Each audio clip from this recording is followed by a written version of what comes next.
আসসালামু আলাইকুম ওয়া রাহমাতুল্লাহি ওয়া বারাকাতুহু। আউযু বিল্লাহি মিনাশ শাইতানির রাজীম। বিসমিল্লাহির রাহমানির রাহিম।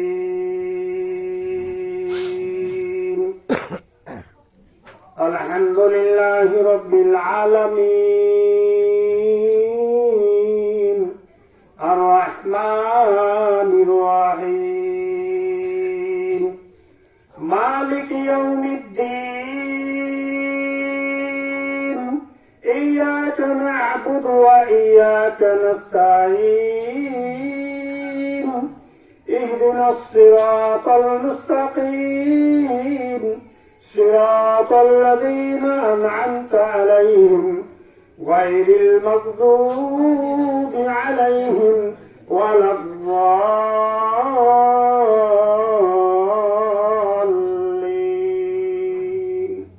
آمين. بسم الله الرحمن الرحيم. يسألونك عن المجرمين ما سلككم في سقر قالوا لم نكن من المصلين صدق الله العظيم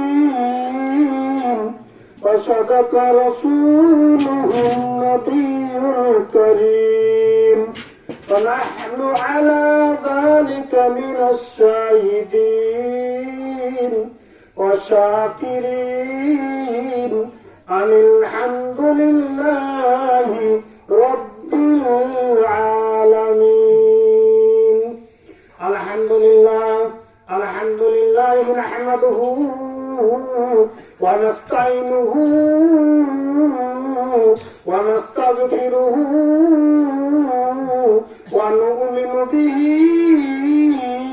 ونتوكل عليه ونعوذ بالله من شرور أنفسنا ومن سيئات أعمالنا من يهده الله فلا مضل له ومن يضلله فلا هادي له ونشهد أن لا إله إلا الله وحده لا شريك له ونشهد أن محمدا عبده ورسوله أرسله بالحق بشيرا ونذيرا وداعيا إلى الله بإذنه وسراجا منيرا. أما بعد فأعوذ بالله من الشيطان الرجيم. بسم الله الرحمن الرحيم. يوم يفر المرء من أخيه وأمه وصاحبته وبنيه إلى آخر الآية. اللهم صل على محمد وعلى آل محمد كما صليت على إبراهيم وعلى آل إبراهيم إنك حميد مجيد. اللهم بارك على محمد وعلى آل محمد كما باركت على إبراهيم وعلى آل إبراهيم إنك حميد مجيد.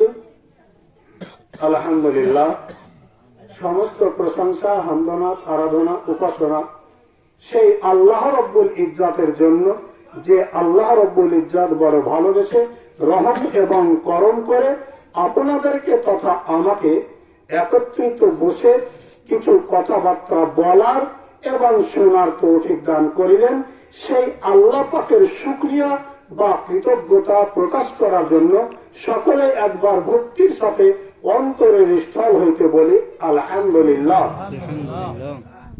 তিনার পর আকাই নামদার তাজদারে মদিনা জনাবে মুহাম্মদুর রাসূলুল্লাহ সকলে বলি সাল্লাল্লাহু আলাইহি সাল্লামের প্রতি হাজার হাজার দরুদ ও শান্তির ধারা বর্ষিত হোক। সকলে বলি আল্লাহুম্মা আমিন। মুহতারাম সামিনে কেরাম, আজকের এই মিলাদ মাহফিল বলেন আর এই মাহফিলের আমার আলোচ্য সূচি, এটা আপনাদের প্রত্যেকেরই মেমোরিতে আছে যে মাওলানা ফজলুর রহমান সাহেবের ভগ্নিপতি ইন্তেকাল করেছেন, দুনিয়া ছেড়ে পরলোক গমন করেছেন। তারই একটা দোয়ার মাগফিরাতের জন্য এই মাজলিসকে অনুষ্ঠিত করা হয়েছে। তো আপনারা আমরা আজকের মিলাদটা, আজকের নসিহতটা যদি আপনারা আমরা যদি প্রত্যেকেই কানে করে নিয়ে যাই তো বাস আজকের জলসাটাই বা আজকের সভাটাই আপনার জন্য কাফি। মানে কথা কম কাজ বেশি। আপনারা আমরা অনেক সময় মিলাদ মাহফিল করার পর অনেক সময় অনেক ব্যক্তি কথা বলেন, মিলাদ করে কি হবে, জলসা দিয়ে কি হবে। কিন্তু মাথায় রাখবেন 10 মিনিটের কথা, 10 মিনিটের ওয়াজ নসিহত, এটা আপনার অনেক লাভবান হতে পারে। হাদিসের মধ্যে এসে রেখেছে যে হক কথা বলা, সঠিক কথা বলা এটা সদকা। হক কথা বলা এটা সদকা, মানে দানের সমতুল্য নেকি। কিন্তু আপনারা আমি যে কথাটা বলেছি পবিত্র কোরআনুল কারীম থেকে সর্বপ্রথম একটি মাত্র আয়াত তেলাওয়াত করেছি, পরবর্তীতে খুতবার শেষে আবার আরেকটি আয়াত তেলাওয়াত করেছি। এই দুটো আয়াতকে সম্মুখে রেখে আমি আমার সংক্ষিপ্ত কথাবার্তা বলে দোয়া করে বিদায় নেব। আল্লাহ তাআলা বলনেওয়ালা অর্থাৎ আমাকে, শুননেওয়ালা অর্থাৎ আপনাদেরকে, বক্তা এবং শ্রোতা উভয়কেই জানে আমল করার তৌফিক দান করেন। আর একবারও বলে আল্লাহুম্মা আমিন। মুহতারাম সামিনে কেরাম, আল্লাহ রাব্বুল ইজ্জত বলছেন ইয়াসআলুনাকা আনিল মুজরিমিন মা সালাকাকুম ফি সাকার ক্বালু লাম নাকুম মিনাল মুসাল্লিন। কিয়ামতের ময়দানে আল্লাহ রাব্বুল ইজ্জত সমস্ত মানুষকে একত্রিত করবেন। একত্রিত করার পরে যারা ময়দানে যারা জান্নাতি হবে তারা ডান হাতে আমল নামা পাবে, আর যারা জাহান্নামী হবে তারা বাম হাতে আমল নামা পাবে। ডান হাতের আমল যারা পাবে তারা অত্যন্ত খুশির সাথে থাকবে, আর যারা বাম হাতে আমল নামা পাবে তারা চিন্তায় চিন্তিত থাকবে, দুঃখে থাকবে, টেনশনে থাকবে। কারণ বাম হাতে আমল নামা পাওয়াটাই হচ্ছে আপনার জাহান্নামের রাস্তা, আর ডান হাতে আমল নামা পাওয়াটা এটাই হচ্ছে আপনার জান্নাতের সার্টিফিকেট। মাথায় রাখি, আপনি আমি যে যত বড়ই ভালো কাজ করি না কেন, দান করি, খায়রাত করি, সবকিছু করি, সত্য কথা বলি, সবকিছু ঠিক আছে, কিন্তু একটা মানুষের জিন্দেগিতে একটাই অপরাধ, বাকি ছাড়া আর কোনো অপরাধ নাই। সেটা হচ্ছে তার জিন্দেগিতে নামাজ নাই। জিন্দেগিতে নামাজ পড়ে না, নামাজ ব্যতীত বাকি সব কাজ করে, আর কোনো ঘাটতি নাই। কিন্তু আল্লাহ রাব্বুল ইজ্জত ওই যারা ডান হাতে আমল নামা পাবে তারা জান্নাতে চলে যাবে, আর তারপরে যারা বাম হাতে আমল নামা পাবে তারা জাহান্নামে যাবে। জাহান্নামে যাওয়ার পরে জাহান্নামের কষ্ট দেখতে পাবে। জান্নাতি ব্যক্তিরা দেখতে পারে সমস্ত মানুষ কি কষ্টের মধ্যে দুর্দশায় তারা আছে, সে চিত্রগুলো তোরা জান্নাতীরা দেখতে পাবে। ও তখন জান্নাতি ব্যক্তিরা ওই জাহান্নামীদেরকে জিজ্ঞাসা করবে, ও গো, না জানি কি তোমরা অপরাধ করে এসেছো, না জানি তোমরা কি দোষ করে এসেছো, যার কারণে তোমাদেরকে এই রকম ভয়াবহ, এই রকম কঠিন জায়গায় তোমাদেরকে আসতে হয়েছে, কি না জানি তোমরা অপরাধ করেছো। তখন জাহান্নামী ব্যক্তিরা তারা বলবে, ক্বালু লাম নাকুন মিনাল মুসাল্লিন, এক নম্বর অপরাধ আমাদের ছিল, আমরা নামাজীদের মধ্যে ছিলাম না।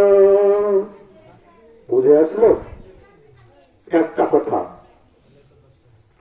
তাহলে আপনাকে আমাকে জিন্দগিতে থাকতে গেলে নামাজি বানতে হবে। আগে নামাজি বানেন, সবকিছু আপনার জিন্দগিতে সফল হবে।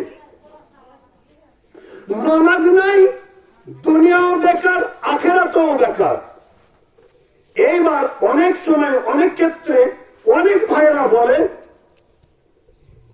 যে আগে ইমান ঠিক করো, আগে ইমান শিখো, ইমান ঠিক করো তো তোমার বাকি সব ঠিক হবে। কথা তো ঠিক, ইমান তো আপনার অন্তরের বিষয়, কিন্তু ইমানটা যে আছে এটা প্রমাণ হবে আপনার নামাজে। হাদিসের মধ্যে এসেছে, কোন ব্যক্তি যদি 5 ওয়াক্তের নামাজ থাকে তো তার হাতে ইমানের ঝান্ডা দিয়ে দেওয়া হয়। আপনি আমি মাথায় রাখি, তাই ইমান ঠিক না করলে নামাজও হবে না, আর নামাজ না পড়লে আপনার আমার জিন্দগিতে ইমানও আসবে না। কারণ নামাজ এমন একটা আপনার সম্পদ, নামাজেই আপনার আমার যত খারাপি থেকে দূরে রাখবে, সমস্ত খারাপি থেকে তাকে বঞ্চিত রাখবে। আল্লাহ বলছেন অন্য জায়গায়, ইন্নাস সালাতা তানহা আনিল ফাহশাই ওয়াল মুনকার ওয়াল বাগই ইয়াঈদুকুম লাআল্লাকুম তাযাক্কারুন। আল্লাহ বলেন অবশ্যই তোমাদের যত রকমের অবশ্যই নামাজ, এই নামাজটা যত রকমের বেহাই কাজ আছে, যত রকমের খারাপি কাজ আছে, সমস্ত খারাপ কাজ থেকে আপনাকে আমাকে বিরত রাখবে। এটাই তার নামাজের গুণ। নামাজের গুণ আপনার যদি রাত্রির অন্ধকারে আপনি একটা অন্যায় কাজে যাবেন, খারাপ কাজে যাবেন, তখন আপনার নামাজে বলবে, ওই মানুষটা ভাববে লোকে তোকে কি বলবে, তুই 5 ওয়াক্তের নামাজ পড়ে লোকে তোকে কি বলবে। এই যে লোকে তোকে কি বলবে, এই কথাটার কারণেই তার ইমান তাজা হবে, সে ব্যক্তি আর খারাপ কাজে যেতে পারবে না। তাই কোরআন নকল করুন আয়াতে বলে দিয়েছে, ইয়া আইয়ুহাল্লাযীনা আমানু তাকুল্লাহা ওয়া কুনু মা'আস সাদিকিন।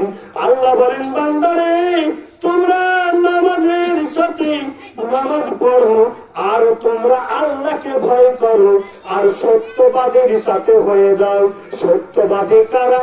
যারা 5 ওয়াক্তের জিন্দেগিতে নামাজ আসবে তারাই হবে সত্যবাদী, বাকি সব আপনার মিথ্যাবাদী। আর প্রশ্ন করবে, আর কি তোমাদের অপরাধ ছিল? তখন তারা বলবে,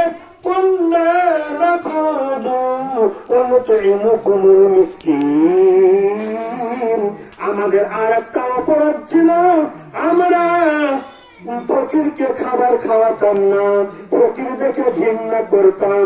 এবার ফকিরের সঙ্গ দিতে গেলে অনেক সময়ের ব্যাপার।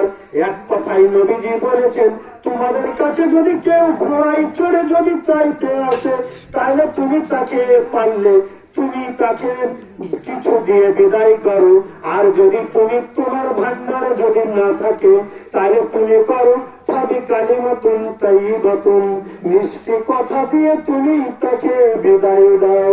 এবার আপনারা আমাদের এমন একটা পরিবেশ, মিষ্টি কথা তো নাই মুখে, মিষ্টি কথা তো দূরের কথা, কখনো আমরা ধমকি দিয়ে দিই, বলি তোমার কাজ নাই এইখানে, ভিক চাইতে এসেছো, তোমার শরীরে শক্তি নাই, তুমি কেন খাটো না।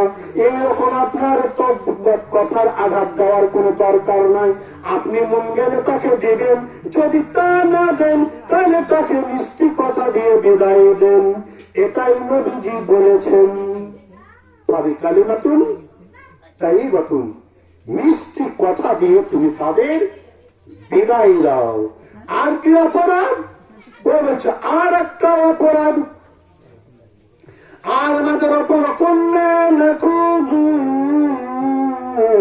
মাল খাইজিন।